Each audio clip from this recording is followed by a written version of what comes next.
Hello and welcome back, my tooks, my fools, our wonderful listeners. We are here for Chapter 8, Fog on the Barrow-Downs of Fellowship of the Ring. And I hope everybody's reading along. You better be reading along.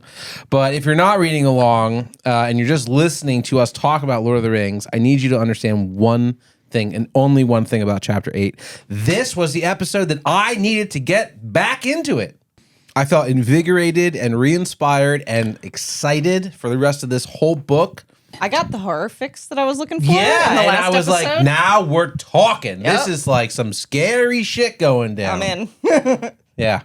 I think that we have a crap ton to talk about this episode. I have more notes than I've had in weeks. Oh, no. Oh my God, 2 pages. I have 2 pages of notes. I have so many things I want to talk about. Are they both sides printed?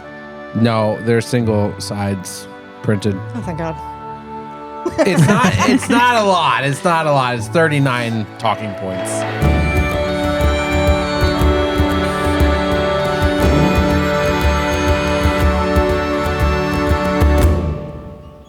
So last chapter, the hobbits enter the home of Tom Bombadil and are greeted by Goldberry, Tom's wife. During a hearty dinner, Tom warns them not to be afraid no matter what they hear in the night. Of course, they succumb to their nightmares and become terrified until Tom's voice reminds them they are safe. Sam is the only one that sleeps soundly through the night. The next day is rainy, so the hobbits must delay their departure. Tom begins to tell them stories of lore and history for so long, they don't know if it's been hours or days since he began. They learn Tom is unaffected by the ring, and he thinks they will be able to go on their journey the next day. He teaches them a summoning song if they should ever need his help, and then leads them back to the bedroom. Oh my God.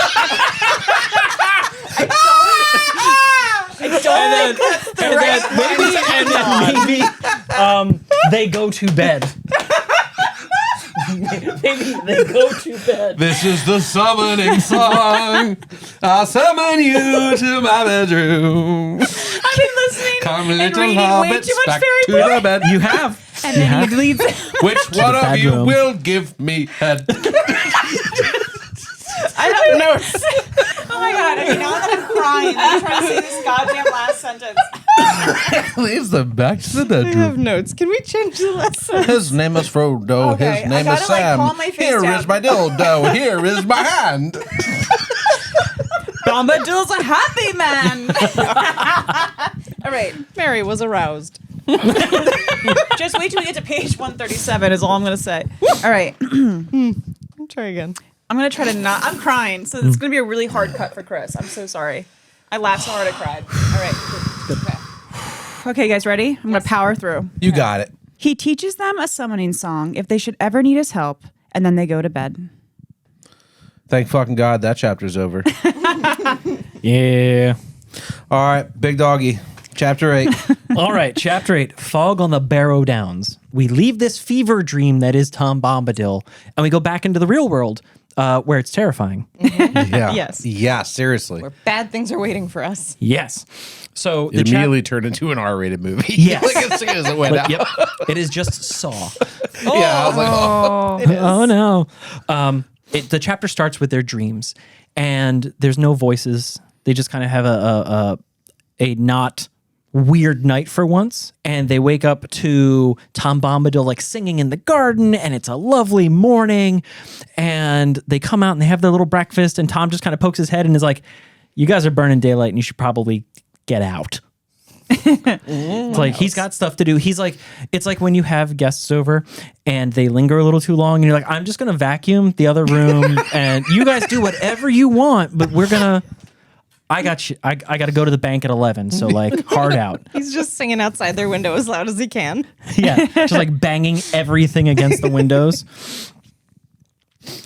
And so they go to leave, and then they like, "Oh no, we didn't say goodbye to Goldberry." Frodo's very upset by this, and then they like look, and she's like standing on a hilltop, and they just like drop their shit and run up this hill to her, and like they go to say goodbye, and it's this very weird interaction between her and Frodo, where like Frodo is like fanboying super hard, and she's just this weird elemental Goddess. yeah. And she's like, "Oh, that's very cute, my little elf friend. It was nice to meet you. Goodbye." And then that's it, and they're happy, and they fuck. And they feel great. Sorry, should I say they fuck off instead? For the listeners that aren't reading, no one has intercourse. They're leaving or fucking off, not on. All right, fair. So off they go. And they're feeling very good. I feel like I set a weird tone for this episode. That was weird. You turned into a school counselor real fast. Just want to reiterate this. There was no touching. There were no hands. The kids were separated. But whatever happened was consensual. Anything that did or did not happen, I did not know about, or I wasn't aware of it. So they take their leave and off they go. They are they're very upbeat. They're feeling great. They can see the line of the mountains in the downs in the far distance. They're like, "Fuck this, we go straight through." And so they do. And as they're it's all hills and valleys. And they make Tolkien makes a point of saying, like, there's no trees. Then they're all happy. There's no trees, but there's no water either. The eternal foe has been banished. There's no water. But they're far enough, yeah, right? Like it's easy going is the idea. Yeah. There's no geographic impediments. But he does make a point of saying, like, at this point, the hobbits are so far from home that they don't recognize the birds. It's like strange and lonely bird calls. So it's meant to be disquieting, but also to be like, they are so far the fuck out of their habitat. These hobbits, little hobbit in the big city type shit. The big barrel. That'll do, Hobbit. And then they get to the top of a hill and they can see a line of trees. And Mary's like, "Those are the trees that line the road. I can see it. We can get there." And so they all think, great. So off they go. And they crest another hill and they come up and the terrain changes a little bit and the mounds start getting taller and they start being ringed with like stone circles and monoliths and all these like burial mounds. They start taking note of these kind of like less than nice things, right? The terrain is starting to get weird and fearsome, but in a passive way because they're still just climbing hills and walking up and down. Anyway, because they're hobbits, they want to stop for lunch. So they do. And they pick the top of one of these fucking hills. And they pick one with a big standing stone on it for reasons unknown to man or God. And they sit down and it's getting warm and the rock looks cool. So they go and they like, we're going to sit up against this haunted ass rock. This will be fine. And they did the east side of the stone. Tom had like 3 pieces of advice for them. And one of them was always pass on the west. They're immediately embracing everything that tells them to abandon their survival instinct. Because they do the one thing the last adult they talked to told them not to do. Yeah. It's been most of a morning. I think it's like 10 a.m. So they sit up against this rock and everything is fine. And wouldn't you know, they take an accidental nap.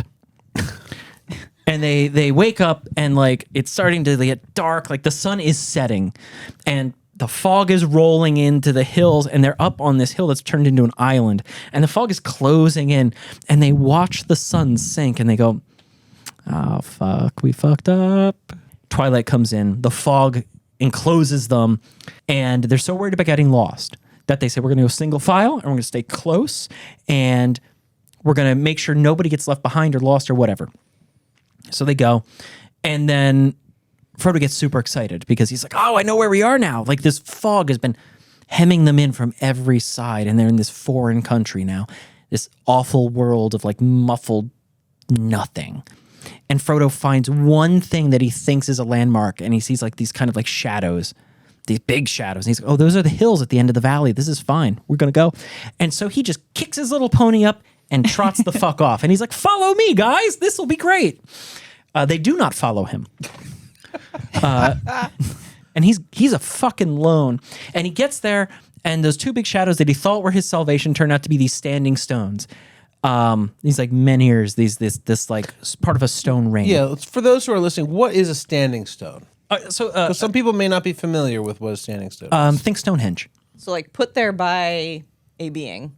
Yeah. Not naturally occurring. Unnaturally. Yeah. It is. It's for a ritual purpose, either to mark a landmark, but generally to mark like a burial mound. That's what a barrow is. And these are the Barrow-Downs. So these are all essentially think like prehistoric burial markers. And more of a most people, ritual right? sacrifice or meaning. Yeah. Yeah. more So these are ritualistic. generally pretty big. Yeah, thinking like 10, 12, Yeah. 15 feet tall. Okay. Frodo sees these stones and immediately knows he has fucked all the way up. Yeah. Because he went through them. Yep. Yeah. And he's alone. And he starts yelling for his friends and he's not really hearing anything. And he's the panic is coming back and the fear is there. And then he hears, Frodo, here, Frodo, hoy, Frodo. And he's like, I'm here, I'm coming to you, where are you? And he's climbing this hill again, a different hill. He knows it's a different hill. But he's panicking, right? He's looking for his friends. He's looking for anyone in this dark, foggy world. Like the pony is fucked off also. Like he got to the standing stones and the pony was like, I have survival instincts. You, sir, are out. He gets to the top and where are you? And then this voice that is not his friend's answers, here, I'm waiting for you. From under the ground. Yes. And then that's it. And then he wakes up in total darkness. Like that's his last conscious thing is like, oh, fuck. And then he wakes up in total darkness and he's laying there and he realizes he's like laying on cold stone. The air is close. Like he's in the barrow. He's in one of these fucking tombs. Tolkien takes a second to remind us that hobbits are surprisingly resilient and they have this little heart of courage. And sometimes in order to get to it, you really just have to use exposure therapy. You got to really put them in a fucked up bad way. And then at that moment, you find out whether or not the hobbit's okay. And I'm pretty sure this is Gandalf. This is how Gandalf has chosen every single hobbit, because you will never convince me that he's only taken 2 hobbits on an adventure. That's a good point. Like, he's probably just moved further and further west. In Buckland, they're like, fuck off. You stay away from my children. Yeah. Yeah. But so the idea is that you hobbits have this steel core buried in them somewhere, probably. And this light starts to emanate, this green light, and it's coming from Frodo. And then it lights the floor and a little bit of the walls, and he starts to see his friends come into focus, and he's like, oh no.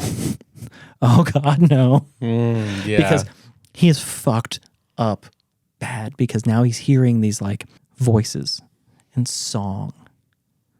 And these are songs about like hateful songs about when the moon dies and the sun is gone and the stars have succumbed to darkness. And it is truly some grim shit. Then the song changes and it takes on more of like an incantation, which is like a spell, a cadence, like a chant almost. And it talks about till the moon is dead and the Dark Lord rules everything. And while Frodo is sitting there laying on his back in this inside a tomb, this arm comes from around a corner. And it's just an arm. And it just kind of like spider, like a thing from the Addams Family comes. Or Evil Dead. Or Evil Dead comes bopping around a corner. And he looks over at his friends, and there are Merry, Pippin, and Santa all laid out side by side, dressed in little burial shrouds, with like dressed up like little princes with burial gifts on them, like belts and jewelry and a little bit of armor and like gold circlets and shit. And then also just a big sword across their necks, and the hand is like going right to the pommel. Frodo is not so far removed from everything that he doesn't understand what's about to happen to his friends. But that's when he has this wild fucking thought, that heart of steel moment, the one that, you know, Gandalf and everyone believes in Hobbits. And Frodo has this thought and he says, well, what if I escape? What if I'm left to run happy and free in the green grass? I will grieve for my friends, but I will be alive and I will remember them, and that will be enough. And even Gandalf will agree that there could be nothing Frodo could do. It'll be fine. And he has this. Slip that ring on. Yeah, I'll put the ring on. This part got me so mad. I was so fucking mad reading this. And he's so ready to just pop the ring on and just leave. But he has that moment and it passes, and he reaches and he grabs this like short sword that's like, because there's like treasure and shit everywhere. And he just takes the sword and he just chops the hand off at the wrist, because it's literally just this long arm coming out from like around Disembodied arm. Yeah. Yeah. It's horrifying. And he cuts the hand off, and there's this insane wail. And something is very deeply, truly unhappy now. And that's when Frodo remembers, I got my Tom Bomb song. This is it. Tom Bombadil, but Yeah. And then I don't know what the callback to that is or the return to that is, but he hears it. And Tom Bombadil's like, hey, little buddy, I taught you a song. What's wrong? and No, he Frodo's, just says he's a merry fellow again. I miss you all, Lord. I knew you wouldn't get very far. So then, like, basically, Frodo finishes the song, and then Tom Bombadil kicks a wall in like the Kool-Aid Man. Yes. And he just now it's sunlight, and Tom's poking his big stupid head. Oh, yeah. Oh no! You fucked up. Hey, brother! And he and they drag the other hobbits out, and the hand is still like kind of like crawling along, and Frodo's dragging his friends to safety, and Tom goes inside, and there's, quote, the sound of much stomping. As he just like shit stomps this like disembodied hand, and then comes out with like all this gold. They lay the hobbits out on the grass, and so they wake him up, and Merry's been having a bad time because he immediately starts like, oh God, I just got speared by like some weird little hill tribe king, and I meant to die, and the men of Cardoon have found us, and oh fuck, nope, that's not me. But what is going on? Yep. So he has this, like, he wakes up from this dream he was having where he was someone who was murdered in a battle, one of those hill kings that the Barrows are made for. So he probably wasn't going to have a great eternity. And so Tom gets out, and the hobbits are looking at each other going, I don't really want to wear whatever nightmare rags these are. And Tom's like, well, your clothes are gone. Wait. So maybe you should just, like, I don't know, boys, just embrace nature. Go buck wild, get buck naked. I'll be back. I've got work to do. And he fucks off down the hill. And the hobbits are Singing a song. oh yeah, he fucks As off singing, always. yep, because he's singing his song of Hey Ponies, where you at? And so the hobbits actually, like, he's gone long enough that they're just like, yeah, whatever. They get naked, and they're just like basically like dancing around the hill and just having a good time outside of this hole in the A ground lot where of they were just cartwheeling. That's a visual. Spin going on. Cut that.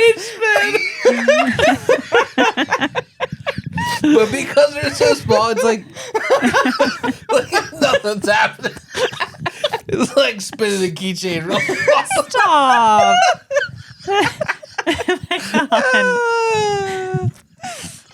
it's proportional. It's like a little fat on the steak. You're just like, Little Vienna sausage spin.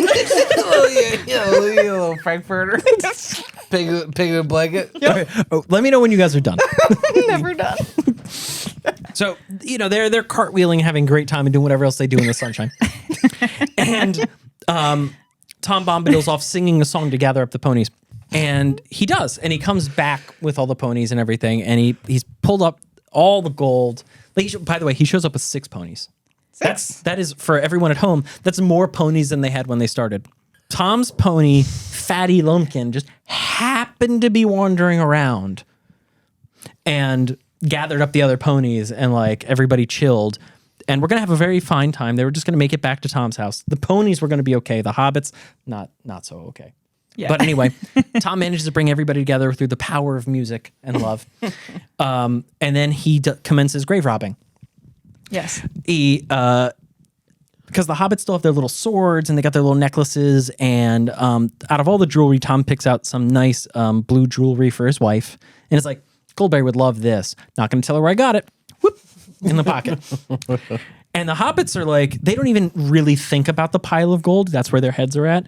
But Tom is like, we're just going to leave this on top of the hill, and then people are going to steal it, and it will scatter to the 4 winds, and that will break the enchantment of the barrow, and then whatever the fuck's in that hole will get banished to the dark gates beyond time and space. It'll be great. He is so nonchalant too. Yeah, he's like, we're going to send this thing to nowhere. We are going to undo this thing. We're gonna unalive them. We are going to unalive this unalive bitch. Grave robbing is the way to go. Uh-huh. That's how he solves all his problems. Apparently. the hobbits take a second though, and they take stock, right? Because they're not allowed to take the treasure. They don't want to take the treasure. They look at like the knives they have, and these are like long knives for men. And Tom's like, "That's a hobbit-sized sword. You guys will do fine. Don't cut yourselves." And No, then finally, they put on their clothes, their winter clothes. oh yeah, they have to did. put on Oh their winter my clothes They're very because warm. it is like autumn. It was a crisp autumn day, and we all know what that means. At least up this way, it means that it's 55 to 60 degrees in the morning, and then 85 in the afternoon. Yes. Yeah. And so now they're wearing like their long sleeve shirts. They're ripe. I would have stayed naked. Like a classic party. Classic mess around. No, I think honestly I'm old enough that everyone who's going to see me naked already has. Makes sense. Yeah. Except if we get a new doctor. I said what I said. He's never getting a new doctor. So the hobbits, they have these knives and they're sharp and like, again, no instruction. Like, and for the first time the hobbits are looking at these like swords going, whoa, I feel like it's a good thing to have this, but none of them had really, are we going to fight things? Is this that it's that kind of adventure? Right. They have this moment because they have not been armed up to this point. They left for parts unknown to thwart the Dark Lord, and not one of them brought a fucking knife They're just gonna hide the whole time. the whole time. So now they have knives, and now they're thinking, well, swords for them, and they're thinking about it. Tom's like telling them stories about like, those are from, the men of Carn-Dûn and the enemies of Angmar who were slain in the great before times. And they're talking about the northern kingdom of Arnor. And while he's talking about this, this line of men from Westerness, these Númenórean kings who ruled this land a long time ago, they start getting these visions, and they just see these like lone, like tall, statuesque men just like kind of like roaming the wilderness, kind of like righting wrongs, sort of like Robin Hood, but with no merry men and a lot more murder. And one of them has like a star on their brow, and like, Yeah. which is an interesting thing that comes up. But so they all have this shared vision of like men ranging around, and then it's over, and they come back to this fighting thing. Are we gonna?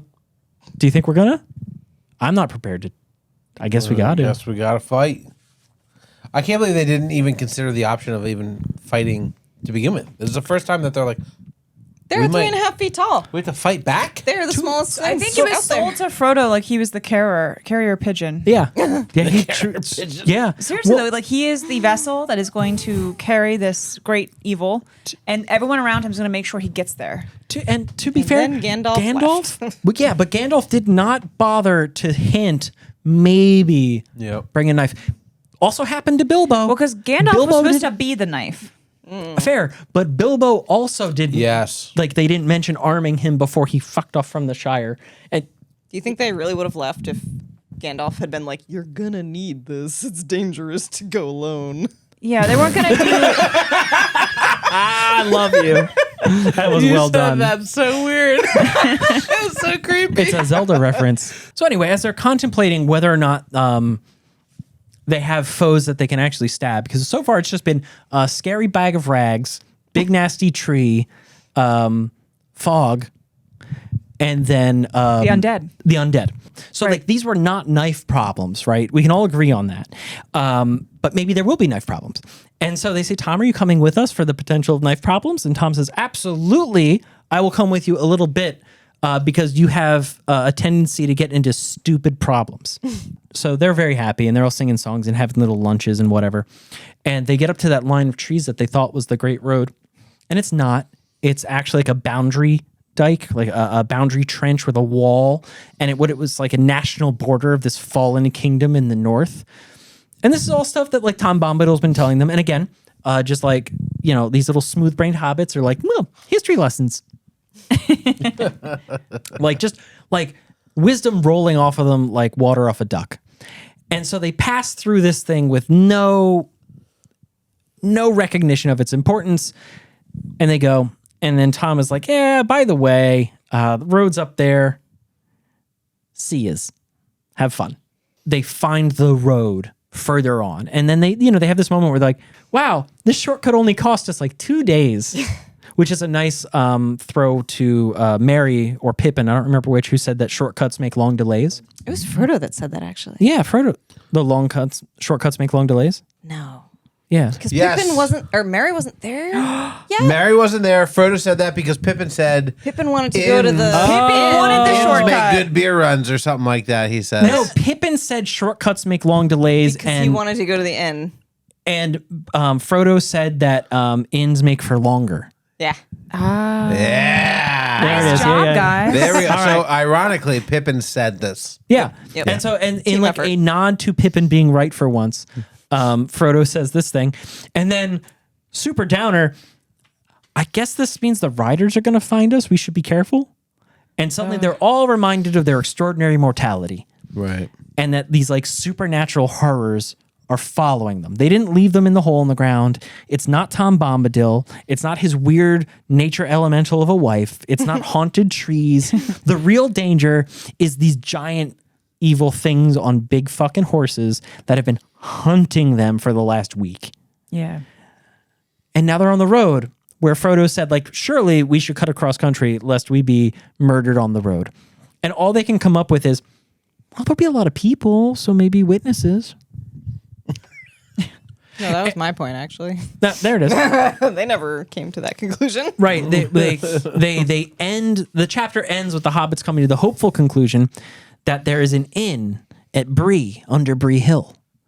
We just, all we have to do is get to this town, and they just desperately want to put a door between them and night.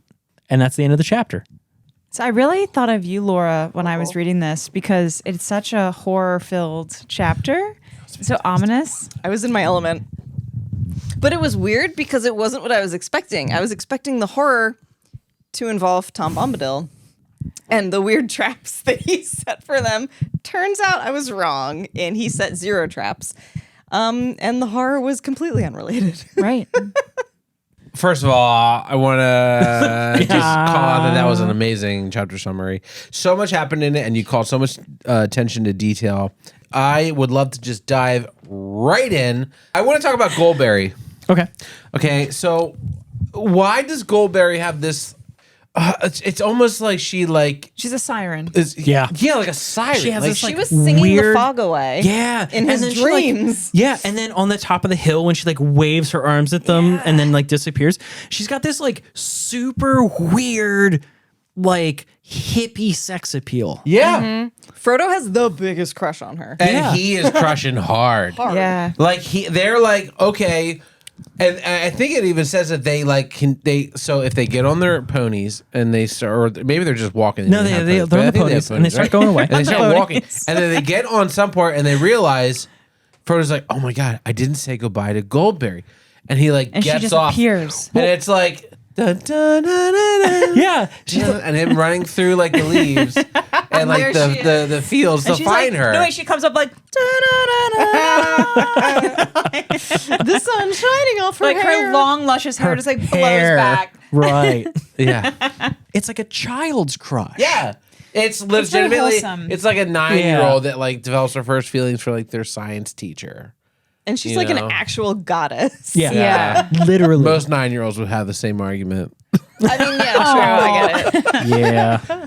It really just reinforced an interesting thought of like Frodo seeks love. He seeks warmth. He seeks connection. And he's missing it from Gandalf, who he considers to be a close friend. He's missing it from Bilbo. He's missing it from his home life. And so right now he's just seeking anything to make him feel good, to refill his cup. Well, because he was an orphan. Yeah. Of course. Like he's starting every day at a deficit, you know, and he is seeking that. So when they go on this and they go to leave, you know, I think Frodo's aware of the fact that he's going on a very treacherous journey, and he's seeking his love cup to be refilled, his warmth cup to feel good. So But I feel like he I like does have really strong feelings for his friends too. Of course he does. Of course he does. I mean- but I don't think he's getting love from them. I think and I Sam- don't think he's at a think place definitely where he. Sam. And He maybe Mary doesn't shows recognize love it. in a different way. I think you bring up the thing. Sam can give him love, but I don't think Frodo's accepting love from Sam. That's fair. Right? And Mary 'Cause gives not him- yet. Not yet. I think Mary gives him love in Mary's own way. Mm-hmm. Which his Yeah. love language might not be Frodo's love language. It's a little more control freaky, like, I'll be the boss of you. It's like and- more Yeah. practical. Yeah. I think a weakness of Tolkien's writing, and I want to acknowledge this because I'm a huge fan of his style. Because like the writing is approachable and it's fucking funny. Like it's not funny all the time, but it's so dry. Like that line about surely Gandalf would understand that there's nothing Frodo could do. Yeah. Like it's just God fucking British humor is so dry and it just hits like a hammer. It's great. Yeah. It's so good. The point I'm getting to is that Tolkien doesn't write women very well. And So far, I'd have to agree because there barely are any, and let so alone. far at all. Yeah. There's been only 3 women mentioned. 3. Esmeralda the Hobbit, Yeah, Frodo's dead mother, Frodo's dead mother, Lobelia. Lobelia the Lobelia. witch. Mrs. And- Maggot. Maggot's sorry. wife, who was Mrs. Maggot's also wife. she was a little like shrill. Yeah, well, not only that, but she's And then throwaway. Goldberry. She's not a real character. Yeah, she didn't Farmer have Maggot is. any character development. And then Goldberry the witch, who's like- just like this goddess figure. right. So none of them Right. are actually like Lobelia is the closest to a person that we get, But she's a And- villain. Oh, also Yes. his oldest aunt, like it was like she was really old and she was the letter writer, or she wrote the Oh, column. yeah, and he was like, yeah. basically like nobody wants to read your stuff. He gave her a trash bag or like a waste paper Yeah, basket. Further those- proving his point. Yeah. Yeah. Yeah. It's like the He basically was like, no one wants to hear what you have to say, woman. Shut your mouth. Here's the trash can. Turns It's out so Jert rude. kind of a sexist. Hey. So far. So far, yeah.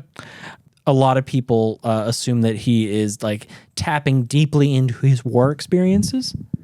Right. And that was a time where like he would have formed these bonds with the people he was around that would have been men. Right. Yeah. So when you talk about 4 guy friends going off to go do the impossible and do this insane shit, he's tapping into some lived experience. 100%.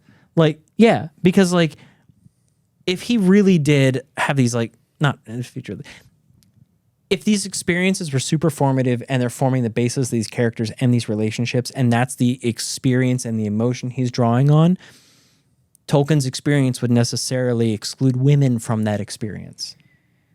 I think that leads us into the next part that I want to talk about, which is overcoming fears. And It's such a theme so far. Yeah. it's been a really big theme so far. They have failed miserably. They've failed some, but they've overcome some at the same time. I kind of think They've about been rescued several times. Yeah. yeah, I mean, it depends on how you want to define the word fail in terms of courage and fear. So I think about this. They were on their ponies. They were riding downhill, Which is insane. which is tough as is, and they were riding into fog. So I don't know if you guys have ever experienced this, but I've experienced this several times in my car when I've been driving at nighttime or early in the morning. If I have an early call time for set and it's like 5:30, I'm on the road, and there's just like layers of fog obstructing your view, and it's like I'm in a car. I'm in a steel cage. You know what I mean? Nothing can hurt me. And I'm still kind of freaked out. If I think about whether or not if I would be able to have that same kind of courage that Frodo specifically exhibits when he rides directly downhill into a wall of fog, entering like basically blindness. We've had several moments so far where Frodo has started to display signs of weakness. He's starting to display signs of the ring's influence upon him. He is the best of the Shire, and he wants to be the best of the Shire, right? Yeah. Am I wrong? Am I No, saying no, the no, wrong no. thing? It's really funny because I'm thinking about like, Gandalf with like spreadsheets and like his calipers to measure skulls. Like, I think what Gandalf this is the he ever, best Hobbit. if you guys have ever played fantasy football, yeah, you just slapping it up there. Frodo just happened to have made it through the bracket. There's a lot that happens in this chapter that's really informative. There's a lot that happens in this chapter that's really adventurous and fun. And I'm like, ooh, this is such like a fun chapter. But that was the first thing that I really thought about of like, this is an introspective line that easily could have been just glossed over by probably 90% of readers. But to me, I think about those things. And Really I thought resonated about, with you. yeah, like what does it feel like to face your fear, unknown. your face the unknown, Yeah. to try to be the courageous one, to try to be the leader. I feel like he got the impression that going into the fog would be safer than staying where they were on Yeah. the top of that foggy hill Yeah. with the stone right Yeah. there. Yeah, and he sure as fuck wasn't They, wrong. like it wasn't necessarily Yeah. safer, but it was on the way out. Like they're like the exit is right there. as soon as he gets a hint that he's going in the right direction, he bolts. He's like, "Fuck it, we're going." Yeah. Yeah. Like, and then that's what fucks them up. But I think for a lot of people maybe who aren't reading this or who have, and for you guys for your first time, it may not resonate with you as much. But RJ, let me know what you think. A lot of people have feelings about Tom Bombadil. They have a lot of feelings about the first parts of the book. And I think the purpose here is to establish the character of the hobbits, right? Yeah. This is just hobbit time. This is just to see what hobbits look like in their natural environment, then in their unnatural environment. But really, it starts with them looking for the Great Road East like 40 pages ago, and now they're on the road. And so you have this weird loop where they go through a horrible forest. We go through the horror of Tom Bombadil. Then it's back to horror again with like a Barrow-Down, and then they're back on the road.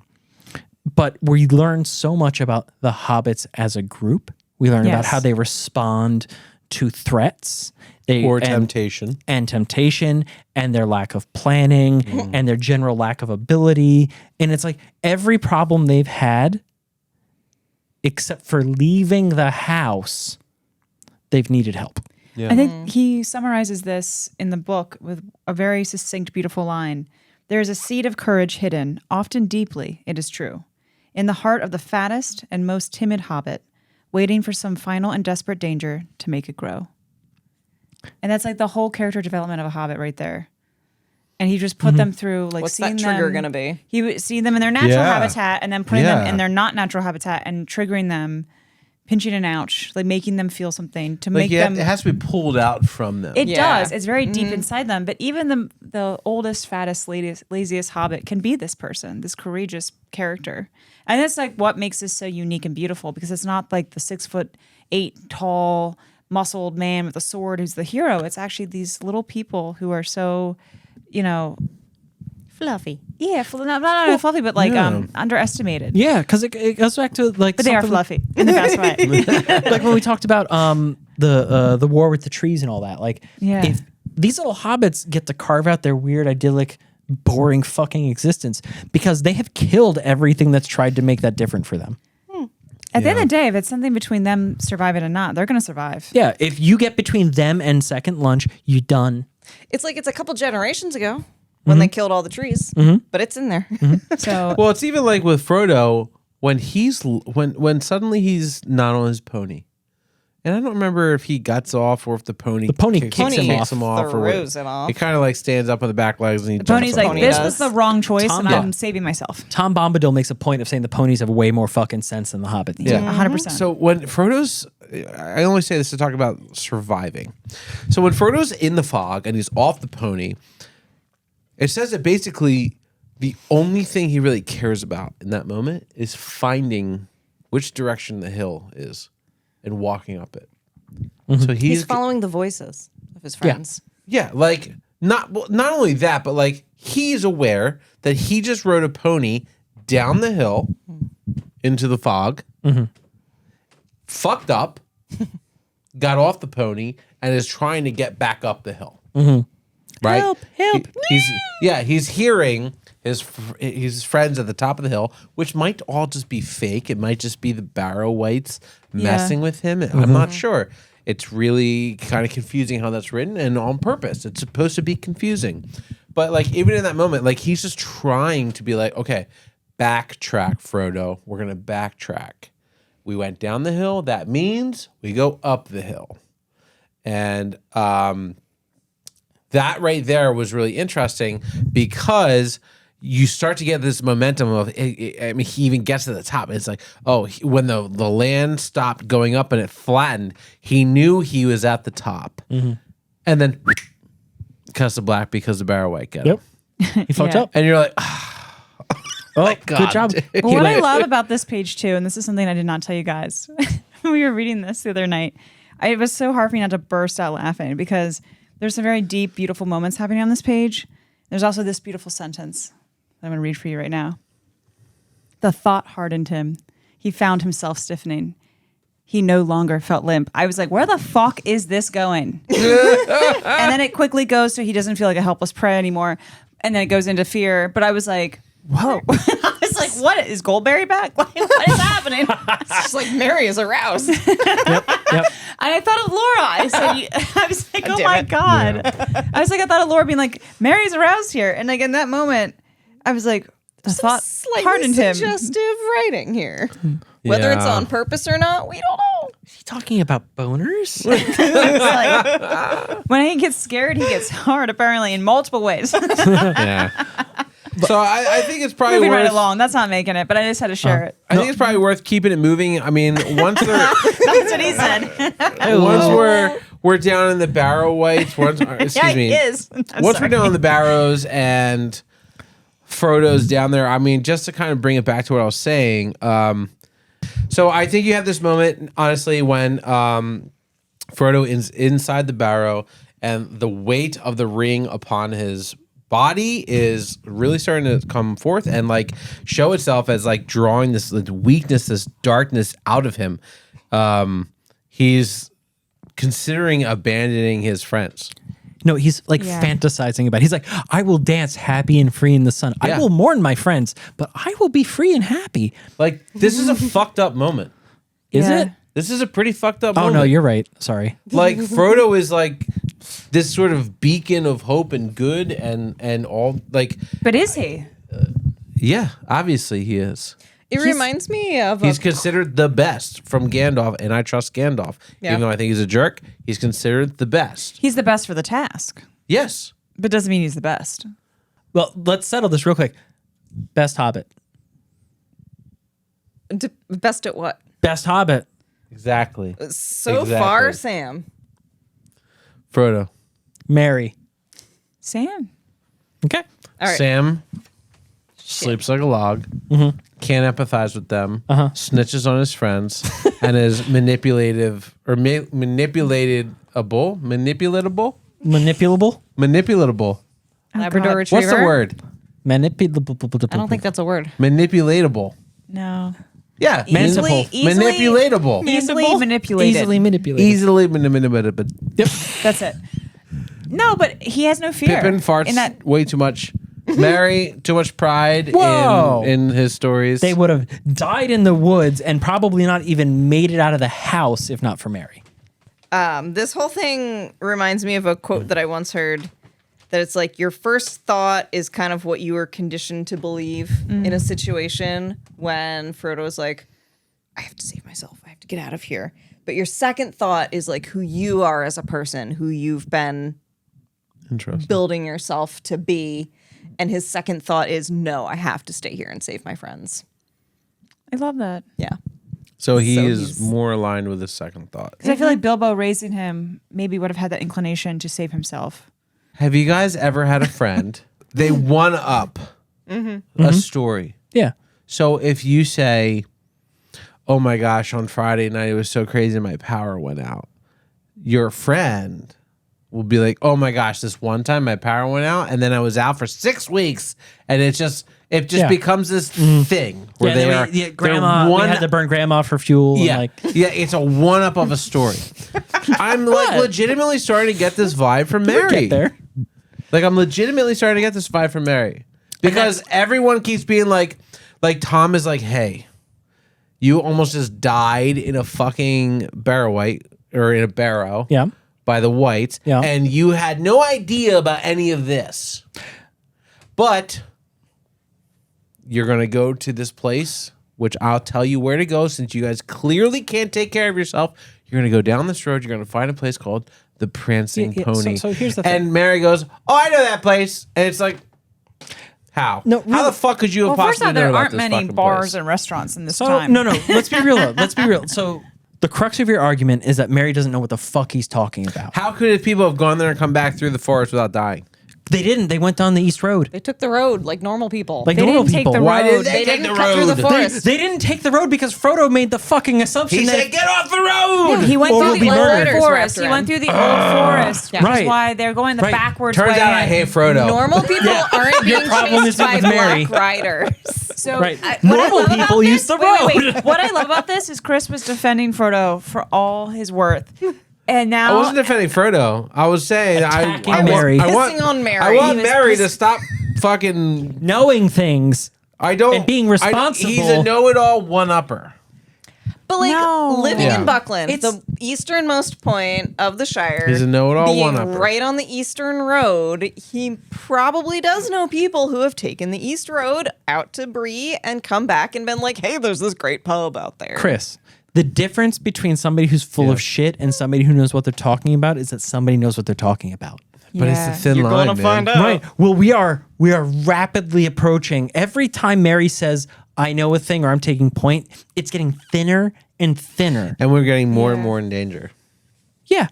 So, like, Correct. but Mary's not So danger. there's a part of me that's going, okay, We've been arguing about Mary for 25 minutes. Mary is putting us into danger. so I think Mary we is should the move true on. enemy. Mary is Sauron. So I'm really I have an important question. Mary is actually a Dark Rider. okay. Go for it. Why did they fall asleep on that fucking hill? Oh my They was- god! Could you not be like tiny No. little toddlers for like 5 minutes Yeah. and not take a nap every time your stomach is full? Well, Every time they eat, they're like, ah! They're like, oh my god, the sun is out, it smells like grass, and my stomach is full. Sounds like a good deal.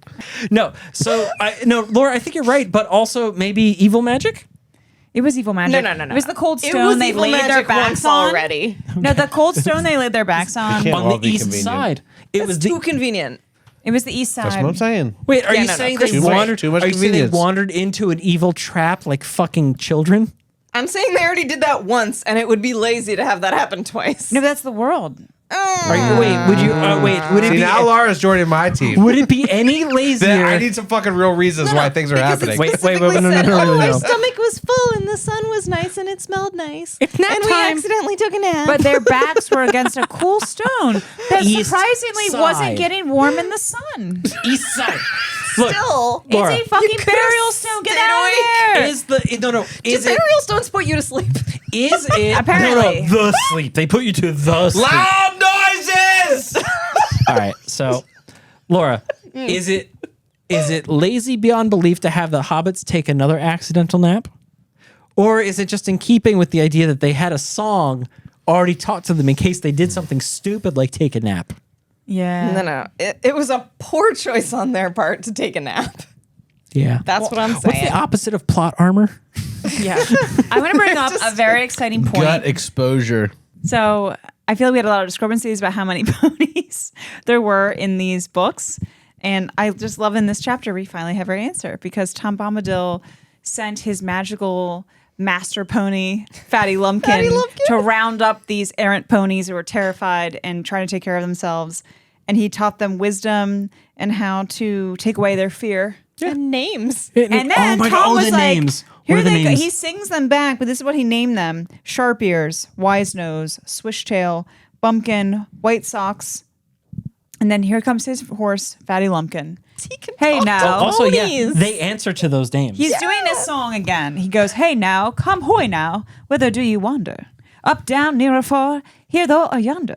Sharp ears, wise nose, swish tail, and bumpkin. White socks, my little lad, and old Fatty Lumpkin.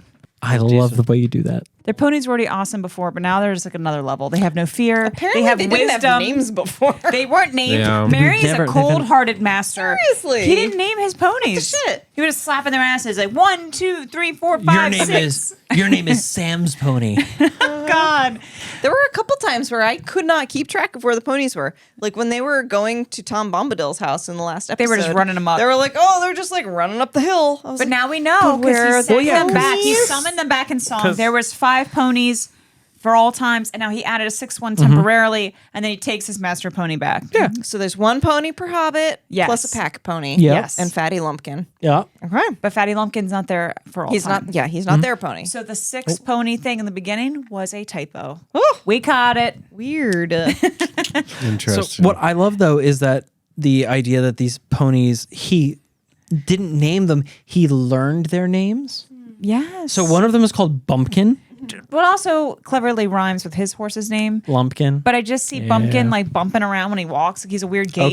Okay. That's He's fair. probably, you know what Wait, though? let him finish, let I him finish, saw let him I finish. saw him as the pack mule. He's got a club foot. No, Laura. he's bumping around because he has all the bags. Oh, bag boy. Poor fella. Sorry. No. continue. I was just gonna I say just though, got like excited. animal names are the best when they rhyme and they're stupid. Yeah. Like, well, the other thing, like, okay, Fatty Lumpkin. I was like, that's a terrible name for a horse. And I was like, wait, I call my cat Zippers, and like half the time I refer to him, it's Fat Boy.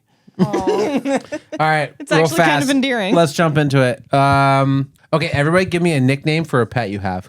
Okay, so for our cat Ziggy, one night I was really drunk on wine and I was trying to call her over and I called her Ziggy Boo Boo Bear and that's now her chosen name. So her name is Ziggy Boo Boo Bear.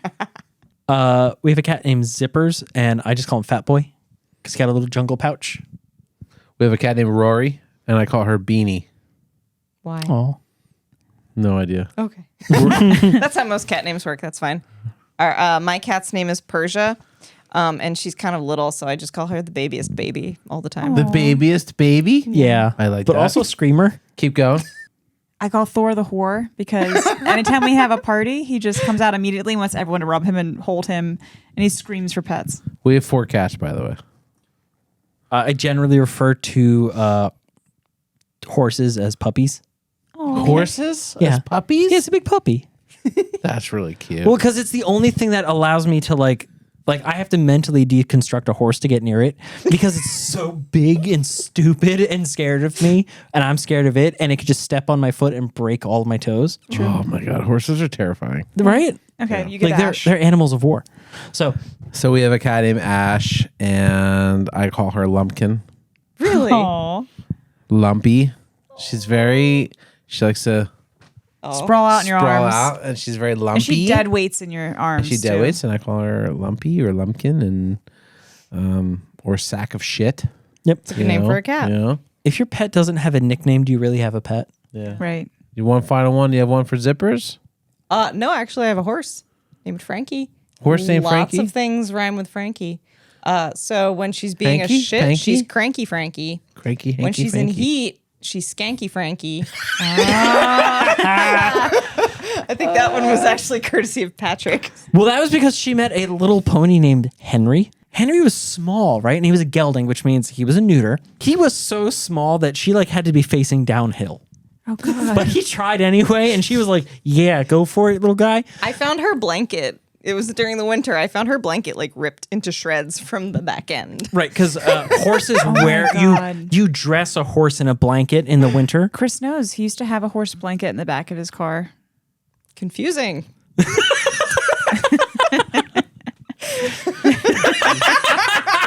Well, let's just leave it at that. So, but Frankie's, but the thing that we didn't communicate is that Frankie's a huge fucking horse, and Henry was this little guy. What the fuck are we talking about?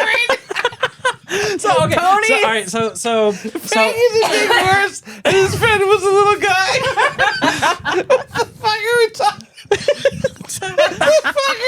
why do you have to say it that way? Who has a horse blanket? What's going on? It's not me. All right. We gotta wrap this up. So Oh my god! So those are some great nicknames. One thing I really loved about this chapter was we're talking about Tom Bombadil, and he speaks to the hobbits in an ancient language whose words were mainly those of wonder and delight. it goes on, and he talks about all these things, and he's kind of sad to remember it because it's not how times are now. And I just feel like it's solidified for me. He is a being that was here before the current world. He transcends time and space, and he's in this place of just wholesomeness and love and light and song and wonder. And he can't be affected by the ring or evil or some of these scarier things of the current world because he was before it. So because he existed and is older than it, like it doesn't matter to him. And I think that's really beautiful, and I see why Tolkien has him in here, even though he doesn't make sense. He's just sprinkling this light and this joy and this hope and kind of teaching them like you can overcome this if you don't let it conquer you. I also really liked that line, and it kind of changed my opinion on Tom because, as you recall, last episode I was like, Tom is ominous and terrible, and something awful is going to happen. And then it's a false lead. Yeah, it was. He came to their aid in this chapter, and then that one sentence that was like, Tom sang most of the time, but it was chiefly nonsense, or else perhaps a strange language, unknown to the hobbits, an ancient language. And I was like, oh my God. Maybe these bullshit songs that he's singing are just another language, and that's why they don't make any fucking sense to us. But because he's accommodating his presence, this form he's in to them, that he's presenting makes it like sing-songy nonsense to just have them be able to understand it and not be afraid. Right, like that's like, It's supposed to be comforting. Changes everything. like that's always the joke, right? Like when people go into a tomb or whatever and they read the inscription and something's like, you read hieroglyphics, what does it say? And it always rhymes. And it's never like, well, depending on the century, this means horse or wheat or obligation. I don't know what it says. Right. Sorry. Yeah. I'm sorry that went nowhere. No, that's awesome though. That's the scotch. I think that's a perfect place to transition us to food for thought. All right, let's do it. So, what do we fucking have here? I think I recognize these. I have a lot of questions. So I was extremely uninspired by this chapter. There were very few mentions of food, and I was also a little lazy about it. So No. Hold on. Don't start by selling yourself short. This is amazing. So this is You made the Barrow-Downs. This is a diorama made of donuts of the Barrow-Downs. So Wait, and the hobbits? if you look really closely, and we will post some photos so you can see. All right, we've got Barrow-Downs made of donuts. Chocolate glazed donuts, to be precise. There's some buttercream frosting grass on top. The two standing stones. There are some standing stones made of cookies and cream. I don't know, Hershey's. The cookies and cream. The bars. Yeah. Yep. So they make really nice stone colors. And then if you get really close, you can see, there is a green hobbit, a.k.a. Gummy Bear, casting a green light. A.k.a. Frodo. Inside of the Can I ask you a question? thing, yeah. How did you do the grass? It with a buttercream frosting tip. The grass looks so cool. Why, thank you. It comes out in little like groups. It's like little hairs. And then the other three hobbits are just laying there like So logs. what do we have inside? What do we have inside? I've been interrupted. I'm sorry. So we all, in addition to our standing green gummy bear to represent Frodo and his green light, we have 3 gummy bears lying on their backs on the inside of the cross section of the Barrow-Downs, and there is a little bit of Pocky to represent a sword lying What the on hell is their Pocky? backs. Pocky? You don't know Oh Pocky? my god. It's No. Okay. dessert. What's It's Pocky? incredible. I brought a lot more of it. Yep. It's like a little cookie. It's like a cookie stick with Do you dipped remember the in little chocolate. cookies I used In to chocolate. love that had the strawberry filling and the vanilla filling with the little No. pandas? That's not Pocky. cookies. No, but it's by the same company. It's a different. Well, So it's not Pocky. So I love that we have these little grass covered hills with like a tombstone on cut top, back. and we got a whole bunch of little weirdos in the bottom. Yep. But Laura, how are we going to eat these? I'm pretty sure you're just going to have to reach in. First of all, we have to decide which hobbit we're each going to eat. I got my big disembodied arm. And Pat is you going to taking eat the an entire bear down. Yep, there Go he for goes. Yep. There's a whole God. hill in his hand. Oh, The whole hill in his hand. We're going to watch Pat go first. Oh, that was way less exciting than I thought it would be. That whole... Yeah, there we are. oh. Yep. He's going for it. So, Ladies and gentlemen that are listening, An entire donut an just went in his entire mouth. barrow went in his mouth. with his bare hands. Pat, what do you have to say? Can you breathe? Okay, I'm stealing Frodo. RJ's going in. I'm going All right. for Frodo, and I'm going to dip him in the grass of the downs. There we go. You fucked up, dude. Pat won't be able to speak for a while. You also have fucked up hands. Oh, the carpet and your shoes. There's barrow grass all over the place. It's everywhere. I'm gonna reach in and take Do you mind hanging out for another 20 minutes like this? the end of the hill. I'm gonna take a little gummy. Wait, there's runts in there. So I never had a Pocky or whatever it's called, right? Pocky. Pocky. So I'm gonna try this. Yeah, just eat the It little looks cookie. like a chocolate covered. Yeah, I know what you're gonna say. I think we might need to get something for Pat. He's kind of running out of Pat, please air. swallow. So I guess that concludes chapter 8. Fog on the Barrow-Downs. The Fog of the Barrow-Downs, which leads us to next week's episode, which is chapter 9. At the Sign of the Prancing Pony. Thank you so much always for listening and watching. And tune in next time. Peace. of cake.